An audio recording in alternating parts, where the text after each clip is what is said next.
Chapter 5 of Boruto 2 Blue Vortex is most likely going to be leaked sometime later this week, so I thought this would be a good time to go back and recap what recently happened in the story, to kind of predict what we could potentially see in the next upcoming chapter. So in Chapter 4, Boruto used Flying Raijin to teleport to where Code was hiding the Ten Tails and confront him yet again. We now learn that Flying Raijin can not only teleport its user anywhere on Earth, but now in between dimensions as well. So now that Boruto has caught up with Code, he was probably going to try to destroy the Ten Tails before the awakening. My original theory is that Boruto foresaw everything about the Ten Tails and the awakening because of a secret alliance he forged with someone throughout the time skip. Because as soon as the Shinju and Chronogen, yes, Chronogen, not Alfredo, his name is Chronogen, we went through this. But as soon as Chronogen emerged, he responded with, "It's too late," implying that this was the exact thing that had Boruto worried about the Ten Tails ever since his conversation with Code in Chapter 2. With the worst possible future finally realized and manifested, this was enough to make Boruto panic and try to unalive them immediately, which also means these new evolved beings are a threat to even someone like Boruto, who is now on par with or even stronger than the likes of Ishiki due to his newly acquired power. We've seen a glimpse of their potential power, being able to not only pressure Boruto, but slightly overpower him with the help of multiple Shinju attacking him simultaneously. The Shinju making Boruto retreat and Kashin Koji not wanting him to confront them alone means he probably cannot just outright go back and fight them. Not anytime soon anyway. So with this knowledge we have so far, I do see Boruto taking a different route to approaching the situation. The Shinju will look to invade Earth sometime soon, and with them having Code Shinjutsu, they can travel between dimensions easily. As long as Code has his claw marks anywhere on Earth, which he does, they can also use it to travel. Boruto now knows he probably can't just force his way with power alone. So in Chapter 5, I can see Boruto using Flying Raijin to teleport to Sarada to inform her about the current situation. Seeing as Sarada is probably the right person to tell in this situation, because she isn't affected by omnipotence, and her word is still trusted somewhat in Konoha. With Sarada have coming the closest to Boruto throughout the first couple chapters, it wouldn't surprise me if he somehow secretly marked her with the Flying Raijin seal, or placed a marked object somewhere onto her, just to be able to keep close tabs on her and to be able to get in and out of Konoha more easily. Boruto keeping close connections with Sarada and Sumire is very important because he can possibly entrust vital information like this to them that threatens the existence of Konoha. But this would have to be executed in a way that would be kept secret from the leaves higher up, such as Shikamaru, Konohamaru, and even someone like KAWAKI, who wouldn't think twice to get rid of Sarada or Sumire if he felt like they were scheming something with Boruto. I mean, it's easy enough for Boruto to erase his chakra signature to enter Konoha undetected, but KAWAKI stated that something like this wouldn't be able to trick him. So he would have to outsmart not only the leaves higher ups, but KAWAKI as well. The Shinju currently have the tools to make an appearance in Konoha as soon as next chapter if they really want it. But I feel like it's important to take a breath in between these types of chapters to kind of establish an ideal pace for the story to go, rather than just constant action and hostile situations. For this break, you can actually do a couple things. You can briefly transition to Code to see what he's been up to after his retreat, as well as to kind of get an idea of what his next move is going to be. With him having little to no power to impose his will anymore, I'm interested into seeing what Kishimoto has in store for him to either keep him in the story or completely sideline him for a later time.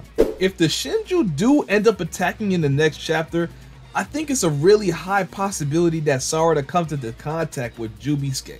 If you don't know who that is, that's the evolved claw grind that looks like Sasuke, and it has all his power and whatnot. So yeah, I could see Sarada coming into contact with him if the Shinju do end up invading, especially if Boruto meets Sarada again to tell her about everything that's happened when he followed Code into the Ten Tails dimension. Because at this point, Sarada, KAWAKI, and Shikamaru think Code is still the primary problem here, and that's not the case anymore. This could be a very interesting way for Sarada to learn about what happened to her father. But we're forgetting one vital point. Ada most likely seen everything that happened from when Boruto left to pursue Code. So she's seen the awakening of the Shinju, the fight between Boruto and Code. She also seen what happened to Sasuke. So I believe Ada will be in the next chapter and everybody will get their information from her.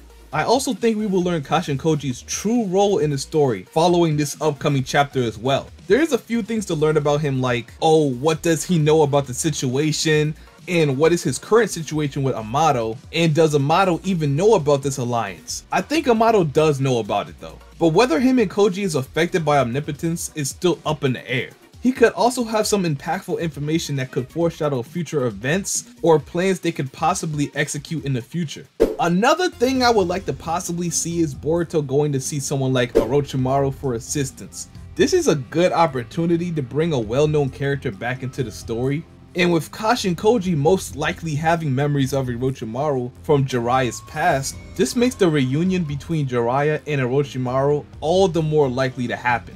Well, sort of. Kashin Koji could also remember something about Orochimaru that he could find useful in this situation. Either something Orochimaru has, or something about him himself that could prove useful to gain an advantage. There's also the easy route of Boruto just simply getting stronger to deal with the Shinju himself. I mean, there's plenty of ways to go about it, plenty of different techniques he can learn, different hacks that Kashin Koji could teach him. But I think Kishimoto will try to give other characters some shine and try to come up with another solution to this. While we're on the topic of Orochimaru though, I kinda wanna mention the return of Mitsuki. We was teased in chapter 1 on his return to the story, but you see, we haven't seen him since. We do know he wants to unalive Boruto because he thinks he's trying to unalive Kawaki. So I suspect he will try to stay close to Kawaki from now on, just in case Boruto does get close to Kawaki or show up in the village again, especially if he hears that Boruto is back in the village or around the village from this 3-year time skip. All the more reason just to stay closer to Kawaki. Mitsuki can't necessarily sense Boruto if he was to erase his chakra nature, but if Kawaki decides to collaborate with Boruto to face an even bigger threat, Mitsuki will definitely find out about it. I don't know what he would do in this situation, because if he sees Boruto not trying to unalive Kawaki, then that's something he has to figure out on his own, whether he wants to still go through with it or not. And yeah, Mitsuki, he's not touching Boruto right now. let's just keep it a buck. But if Mitsuki unleashed Sage Mode, yeah, there's a possibility that he can probably put up a fight, a decent fight at that. But there is something that's been on my mind about Mitsuki as well. In chapter 1, where we see Mitsuki and Kawaki talking for the first time, Kawaki sort of dismisses him and tells him to stop following him like a pervert, and then he flies away to Sector C. He kind of questions if Kawaki is really his son. This is something he refers to Boruto frequently throughout the series. Like I said before, it's possible Boruto wouldn't have to do anything to reverse omnipotence, because Kawaki would just do it for him by acting like his usual self.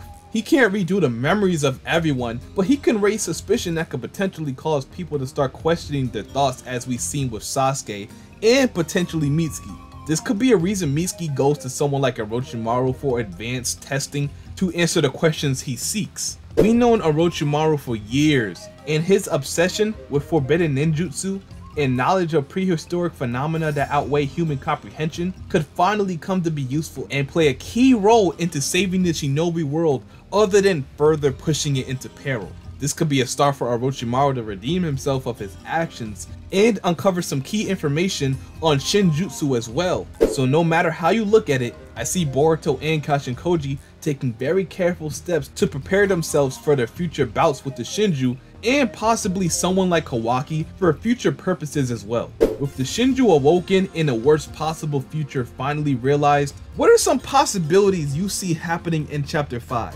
Leave all that information in the comment section, as I will be reading all of them to grasp where y'all minds are at too. I will also be streaming chapter 5 as soon as it leaks to break down everything with you guys, so make sure you leave a like and turn on post notifications so you get notified when I go live for chapter 5 leaks later this week. And until my next video, I'm gonna see y'all boys and girls later, and I'm out. Peace.